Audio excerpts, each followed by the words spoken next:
Hey folks, welcome back to another episode of the Quiet Light Podcast. Today we've got Ramon Van Meer back with us, I think, for the third time.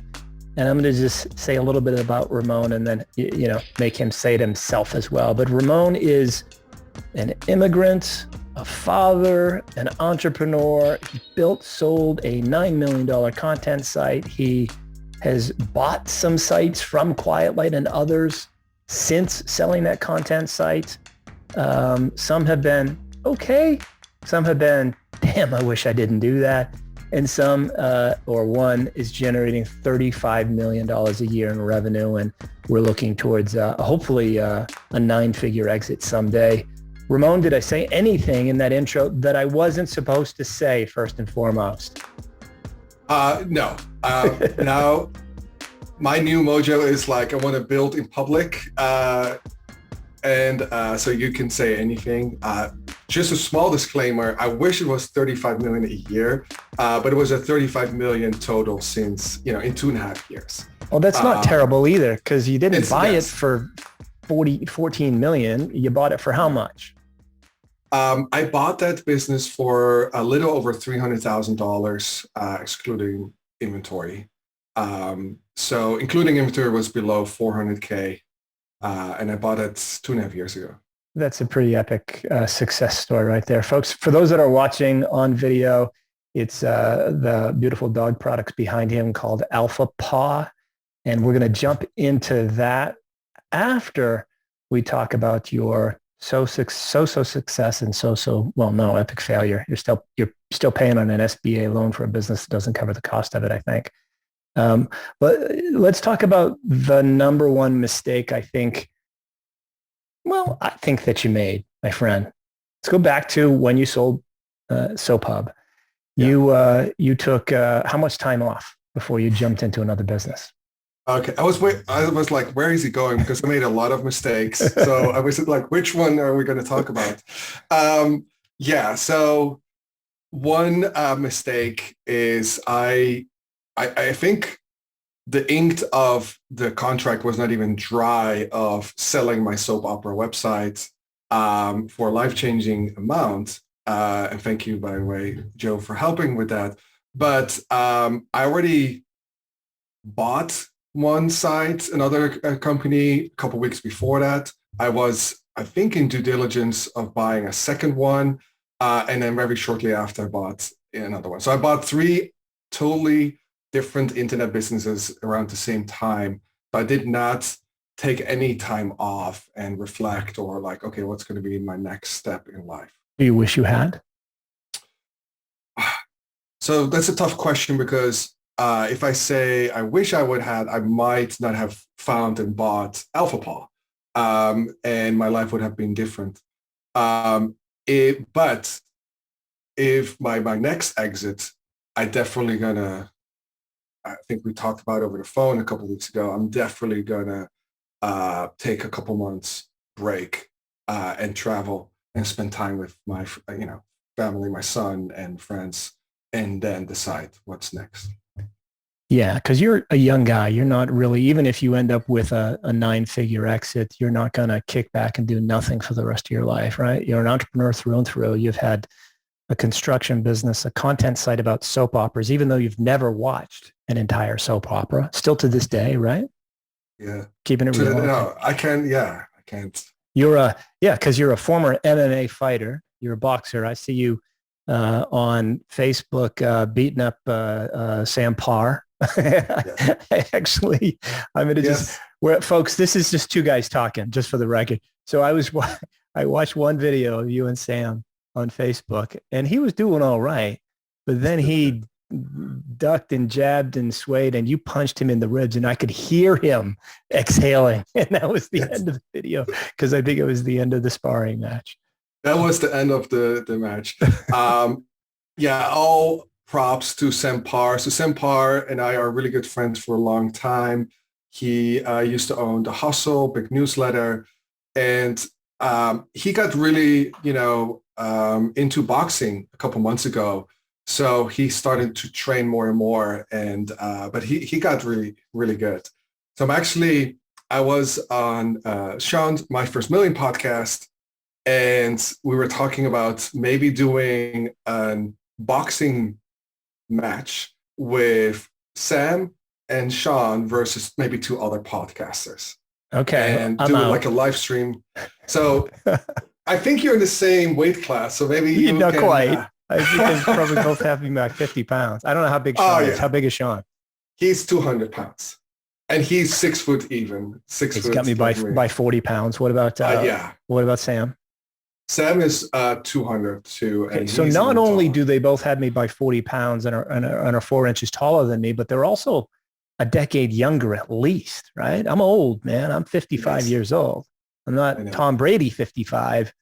I'm just simply Joe Valley, old 55. They call me We, grandpa here on the Quiet Light team. yeah, we can do a grandpa division of you and me and a couple other old schoolers. Yeah. All right. But yeah, Back to, and we'll talk, maybe we'll come back around to a question I have about social media influencers on Facebook and whatnot in a certain light, because I'm curious as hell about it. But let's talk about the first purchase that you did. You said you made three. I know that. Can we name what they are? sure. Yeah. All right. So you sold SoapHub. You bought List 25, which was a what? It was a content site plus YouTube channel. Been around for 10 years. Very steady traffic, SEO rankings. And it was very flat, right? Like it was not, didn't, but for years it was very predictable. Mm-hmm. Mm-hmm. From So I bought a it. high quality seller with a great personal brand and reputation, great brand and Yeah. business. What happened? That one Yeah. is the one where you're still paying an SBA loan amount. Does the income cover the loan amount at this point, or are you in the red? Yeah. So this is not a good promotional video for SBA loans.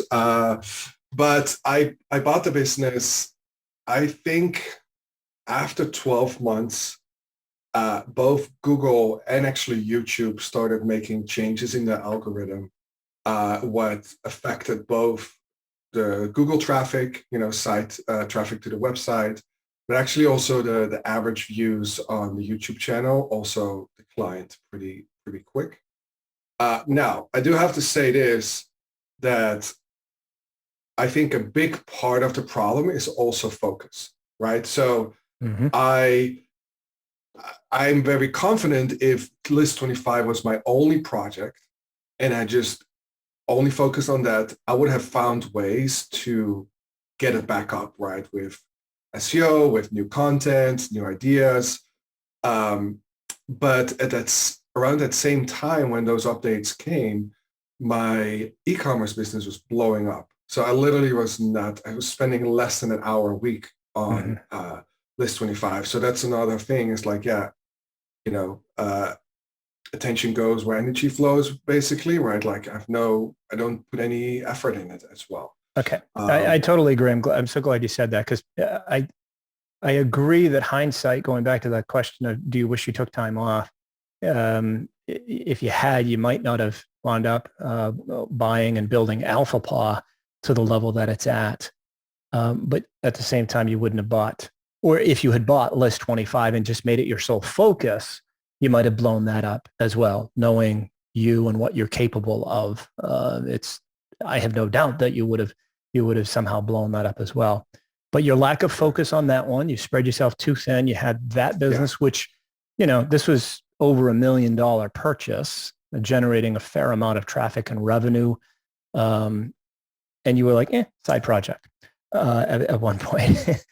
The other one that you bought was so you bought, that's content. And then you thought, I'm going to stick to content. So therefore, I'm going to buy a SaaS business. Yes, What happened? doesn't make sense at all. Yes, I well, the reason too was like I don't know what I want to do next, right? Like, is it content? Is it SaaS? Is it e-commerce? And it happened to come across this SaaS business that I thought, oh, it's an amazing product, great seller, was built with passion. But I saw a couple marketing levers that I think, oh, we can just do these 4 or 5 things and increase, the value, the revenue, etc. Mm-hmm. Mm-hmm. And So how much time a week did you end up putting into that? Well, actually, you hired somebody to run it, right? yeah, so I had sort of a unofficial co-founder, basically a friend of mine that's a developer who did run the Was he a marketer or a company. developer, or a little bit of both? A little bit, mainly developer, but also have like a really good marketing Okay. because I've been working with him day in, day out for the last, for years.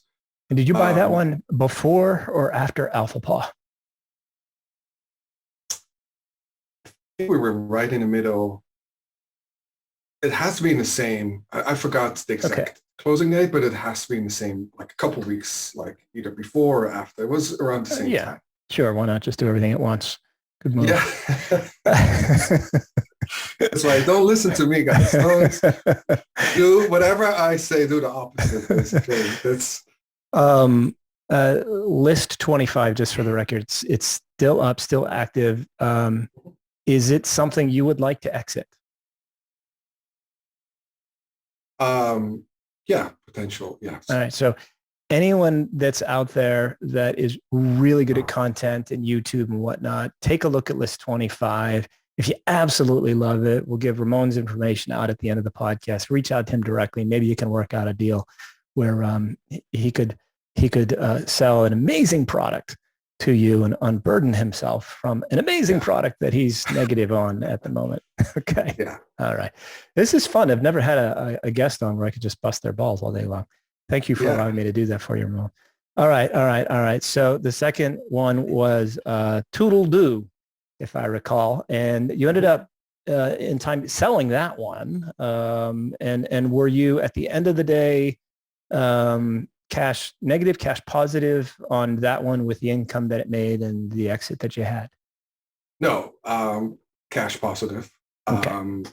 It was, I think I owned it for a little over 2 years or around 2 years. And it made profit since day one. It was always profitable. So it churned out, good amount of profit, almost recouped my money in 2 years. Okay. That's and, good. And then sold for, more than I bought it for. Okay. That's a great success story. You made 100% of your money back, almost all of it in 24 months, which is amazing. And then sold it for a little bit more than what you sold it for, what you bought it for. Correct. That's correct. Okay. That's great. And that was all part-time with a developer running it / marketer. And you were still focused on Alpha Paw at the same time. Yeah. The same amount of hours that I put in list 25, I put it in Toodledo. Like I really didn't focus or did anything. Actually. An hour a week, a month, week or a month? Not enough. Let's just call it not enough. Yeah. It was, I didn't do anything. Let's get on to the big dog. Pun intended. Let's get on to Alpha Paw. Yeah. That one you actually didn't buy from Quiet Light. You bought it from an Australian owner. And its primary product was a dog ramp at the time that you bought it. A big, heavy physical product that probably required a lot of working capital for the owner of that business, which most people have trouble with. Why did you like that one? Why did you want to jump into e-commerce when your experience was truly within the content space? Yeah, that's a good question. And it was the first time I cheated on Quiet Light and it's okay. Worked out. But you forgave me, so thank you for that. E-commerce really, like I have friends in e-commerce and, listening to the stories and it's like, what I do like from e-commerce, it can go up really fast, can go down really fast, right? Like it's versus SaaS is a little bit more stable, right? Like it's not typical. So you like it to go up really fast or down really fast. You don't like that stable, steady growth. Is that what you just said? Well, I didn't say I like one or the other. I said like, that's what I like from e-commerce. It's like, hey, you create a couple ads, you put it on Facebook and it's like you do some stuff that can overnight generate, 50K, 100K in a day. Yeah, I got you. Stunning stuff, which, yes. Yeah. It's an instant endorphin release, right? Like it's really that. Versus SaaS is, of course, it's a better business model. In my opinion, SaaS is the best business model, but it's just like slower. And it's just like, it takes a little bit longer. And, but it's extremely predictable. And it's, that compounding effect, and recurring revenue. Yeah. But it's not as addicting for me, at least at that time, as, e-commerce, where you can literally, when I bought it, it was, I remember the January was $13,000 for the whole month. And then it went to 150K in February, and then 250K. Let's stop right there. Holy cow. Yeah. You more than 10 times to the revenue within 60 days after you bought it. Yeah, a little bit like I officially closed, I think, like first week of December. So it took December just to get, situated. January,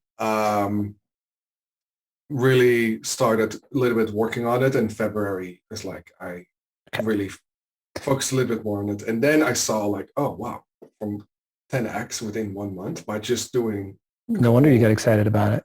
Yeah. So by just doing blank, let's fill that in. And folks, I want to tell you right now that, what Ramon's going to talk about here, I think is reverse engineering, the path to X. And the subtitle of my book includes that, because of Ramon. Let's just talk about your education level for a moment, Ramon. Tell me if this is, I'm going to tell you what I tell people, that you were invited to not complete your 12 years of schooling because you'd been kicked out of so many schools. Is that in your home country? Is that correct? Yeah. So when I was 14, close to 15, and I was let go by my high school again, no other high school wanted to accept me.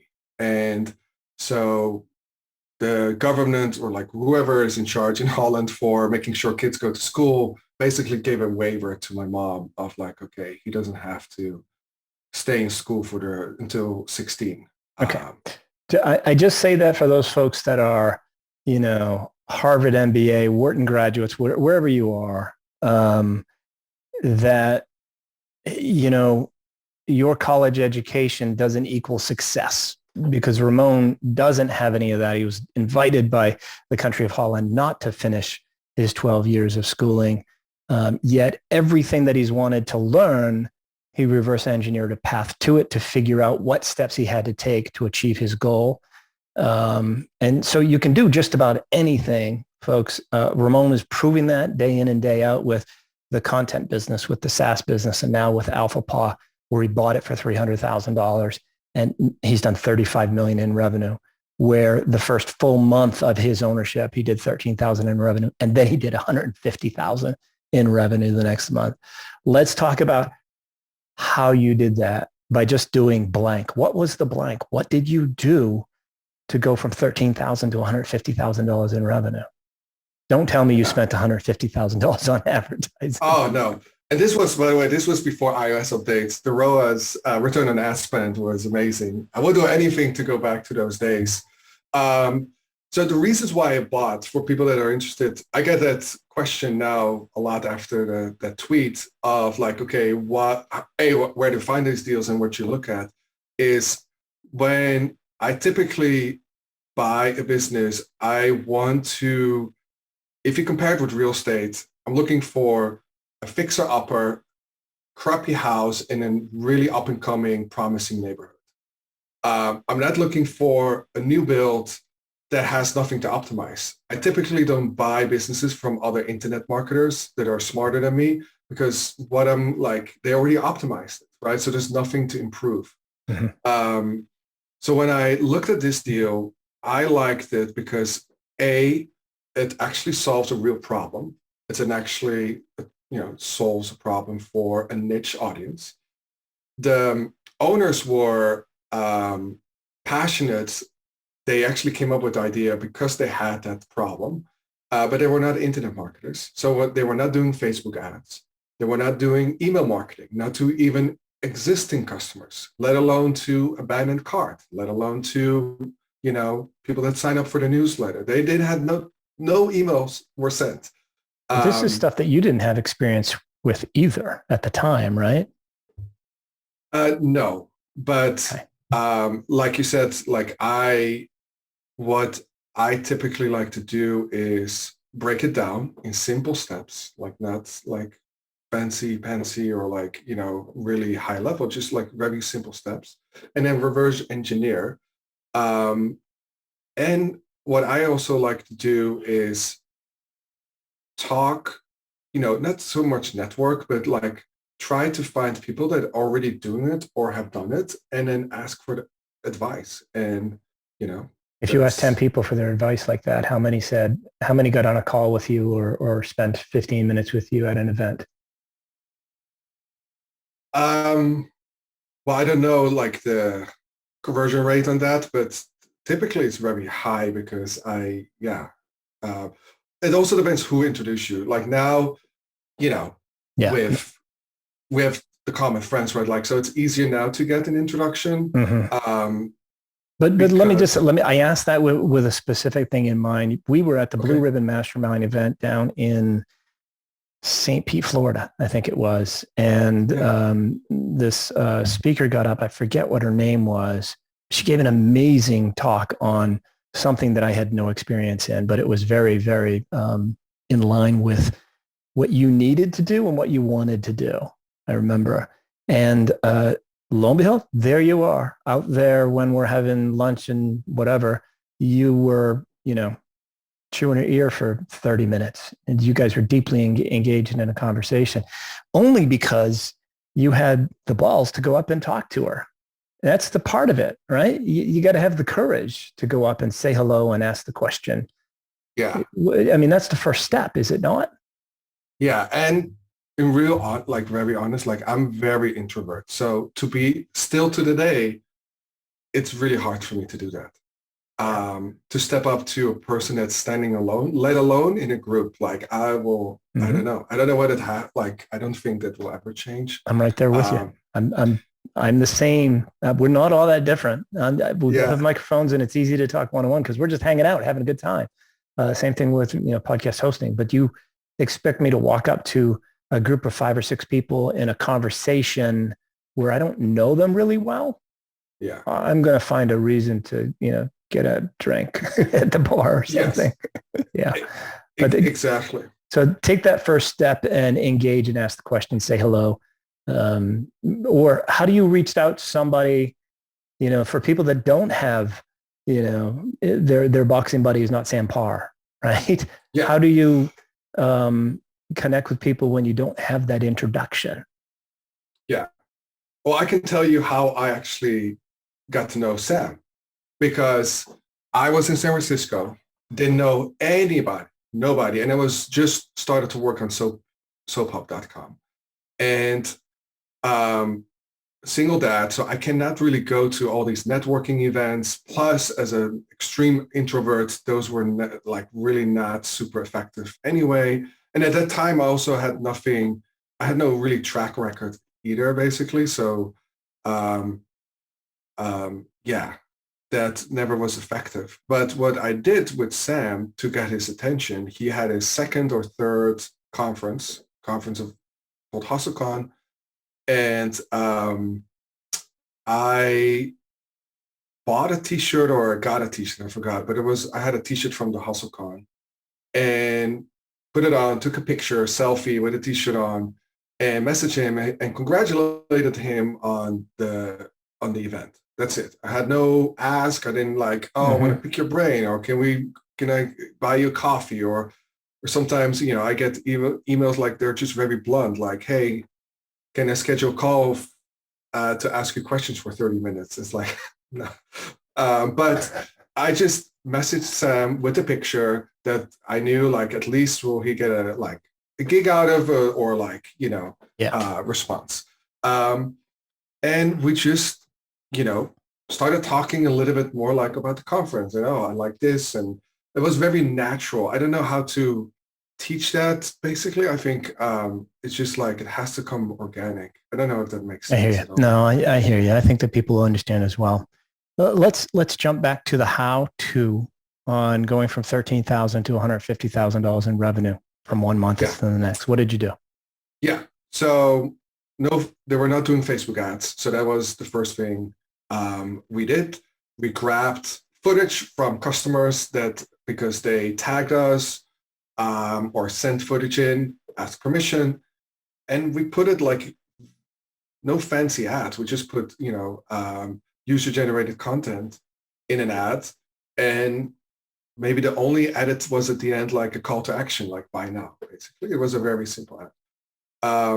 So Facebook ads first. Secondly, updating the website. It was a very old website. Conversion rates, I forgot the number, but it was really bad because it was just very slow, was like confusing, was built on Magento. It's on Shopify now, right? Yeah, we switched to Shopify, and the number three was really email marketing. And by email marketing is not just sending campaigns, but there's also the flows. Somebody puts in something in the basket, puts their name and email, but then don't buy. They get an automated email flow. Somebody puts an email at a pop-up, but don't end up buying, gets another email flow. Did you hire an expert company to help you with that, or did you figure that out yourself? No, we did it. You did it? Like ourselves, yeah. Who's we? You had a team? You already hired people to help you with it inside, staff? We had, we had the same developer that worked on Toodledo also worked with me on Alpha Paw. Okay. And no, the first hire was 2 months after. 2 months after. Yeah. And so I'm assuming you probably used Klaviyo for that email automation? At that time, even MailChimp. Very simple. Yeah. Okay. Yeah, because we just started. I didn't know what Klaviyo was at that time. So, okay. And so how long did you maintain that $150,000 a month kind of, did you continue to grow simply with Facebook ads? And what did you, and email automation, and then what did you bolt on next in terms of marketing? Once we start seeing, oh, this is really working, we just mainly scaled and focused on Facebook ads. Stuck with what was working. Yes, and we added up Google AdWords, of course, but you're limited to search volume, and there's just only X amount of people who are, searching for a dog ramp. Yeah. So at that time, it was very limited. Mm-hmm. So it was mainly focusing on Facebook, and trying different demographics, different video ads, different, okay. All that stuff. So, in the image behind you, you've got the dog ramp up at the top, and the dog ramp focuses for smaller dogs, older dogs, getting up on couches, beds, things of that nature, because they can really hurt themselves if they jump off of something like that. Yeah. But you don't just have that there. That's on the top shelf. You've got dog food, cat food, all sorts of different things. Did you, when you wanted to, at one point we talked about a unicorn valuation for Alpha Paw, $1 billion, and you did your whole reverse engineer path to do that. What do I have to do in revenue? What do I have to do for recurring revenue and things of that nature? At what point did you say, okay, I'm going to go beyond the dog ramp. I'm going to add in XYZ products, and how are you going to add those in? Did you build them? Did you buy them? We're talk about that a little bit. Yeah. Because the main issue was not an issue, but the main potential downside of the ramp business, it is a one-off product. It's not something that a person needs every week, every month. Maybe somebody buys it for their bedroom, but that's mainly it. Yeah. Where, in every advertising evolution, in my opinion, there's going to be a ceiling eventually, right? And especially for a niche product like a ramp. So right away, I knew like we're going to hit a ceiling with ramps. We're going to have to pivot to something, a consumable, a product that people need every day, every week, every month.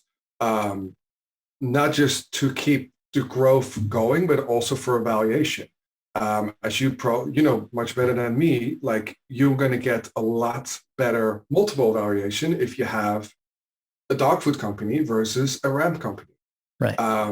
And especially in the pet space, that difference could be huge. So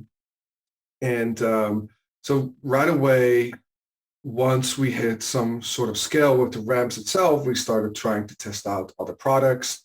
Hey, if we know that you have a Dachshund, we know your Dachshund is 10 years old, what other products could we sell to you?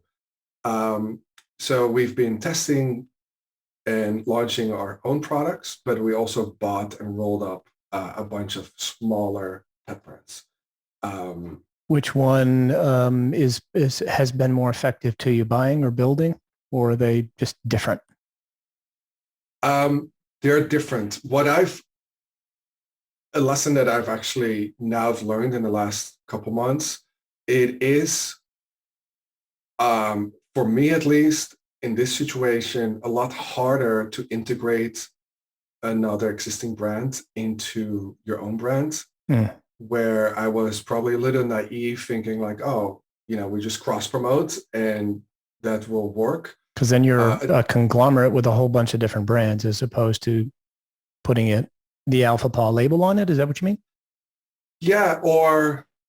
So for example, we have custom print on demand brands, and then like, oh, we just send out an email to our Alpha Paw customers like, hey, this is our sister company, here's a coupon. It's not as performing as well as I hoped, or custom print on demand. Now that is pet related. Yeah.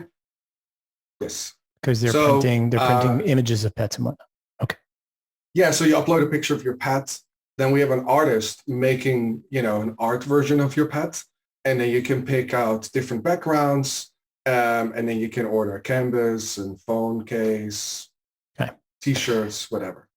So it's harder to integrate an existing brand into the Alpha brand, overall brand than it is to start a new brand.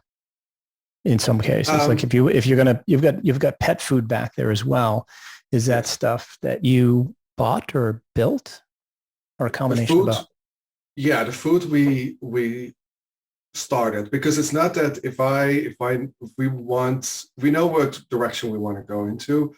We're not going to wait until a company is up for sale, or like if nothing comes around. So we will launch it ourselves. The pea pads, actually, there's this side. That one I bought. Pea pads. Okay. Yeah. Also through Quiet Light. It was an Amazon business. 100% you bought something from another broker at Quiet Light? It wasn't me. You're cheating on me twice. First you buy the dog ramp business from some other brokerage firm. I'm kidding. I'm totally kidding. Pea pads. Now that kind of makes sense though, because you've got small dogs and older dogs, and could be apartment living, and them not being able to get outside or down the stairs. It kind of makes sense, but you had to integrate that brand into Alpha Paw, and that was a little bit of a challenge. Or was that better than the print on demand business? That was better than the print on demand, but it was still, it was a work, but it was less work than starting from scratch, because you already have a supply chain that you take over. You have already some sort of a product market fit. You have history, you have revenue, you have profit. So it's definitely some product. If it makes sense, it really works. I just like, in a couple instances that we acquired something and just the integration, didn't work as well. Well, I could think that, and as you said, you can't sit around and wait for somebody to sell the business that's the good fit integration wise versus starting a brand yourself. I mean, you can do both. I like the approach that you did both. If a really good fit comes along, you take action on it, but you could be waiting years for that really good fit to come along. Exactly. Hey, folks, we're going to wrap right there for the Ramon Part 1 episode. We're going to do another 30 minutes or so in Part 2 and talk further about how he built that dog food formula, what some of the challenges were with it, how he is customizing packages for different types of dogs, different types of dog owners, and how he raised capital. He raised about $8 million to help build the brand for his ultimate exit goal, which has changed. It's no longer a $1 billion exit. He's come down to earth a little bit and has reassessed his goals and his personal life and what he's trying to achieve. Ultimately, he's still going to have, I think, a 9-figure exit. It's just not going to be 10, right? Let's not feel sorry for him. Things are pretty solid in Ramon's life. And he's just a regular guy who's had an incredible success by reaching through to people when they are kind of unreachable, just by being a real person and connecting with them without necessarily saying, hey, can I buy you a virtual cup of coffee and pick your brain? It's more of more realistic contact without necessarily wanting anything in return. That's how he initially connected with Sam, and the two of them over the years have become best friends and helped each other grow their own businesses to heights that most of us can only dream of. So tune in next week for episode 2 of the Ramon Van Meer interview.